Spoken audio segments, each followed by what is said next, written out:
Alright, in case some of you are wondering, yes, I do a lot of work inside, pulling pins and sorting chips and such like that. And I do it on the stove because make less of a mess. Alrighty, talking about pulling pins today. These are SATA cables, SATA. Well, the connector ends. The easiest way I've found to get the pins. Let me see if I can get this to work. All right.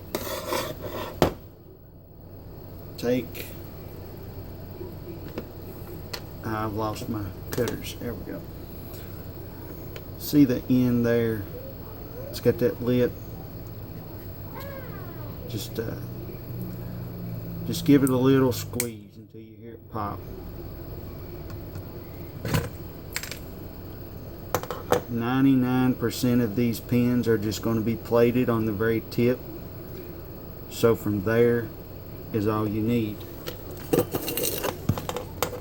Just take it. I hold my finger over the end of them, like so, and just snip them loose. Knock them off in my bowl. And then focus. What's left, I just pitch in my scrap bin because that's about what it is.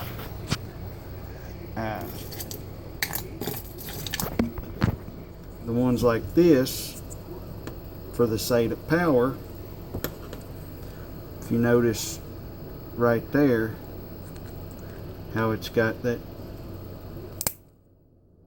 them holes where you can see the pins.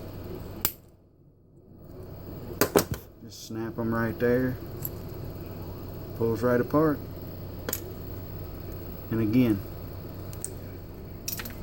all you need is the very ends because they're not going to be completely plated.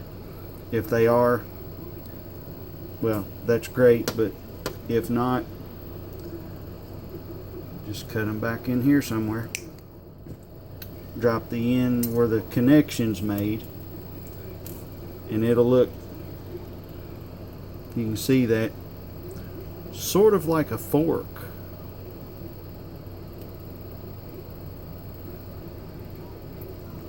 Well, kind of like it's got prongs, kind of like a fork, but they got little loops on the end of them where the gold will be.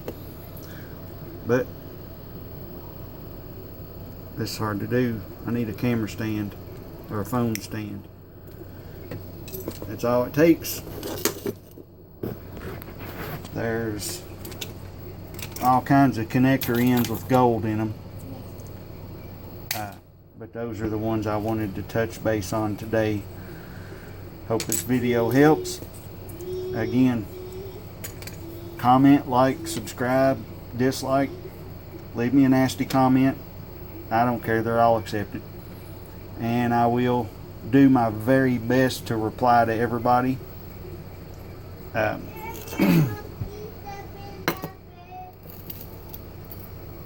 check my email several times a day. So, blow me up. Alrighty. Thank you.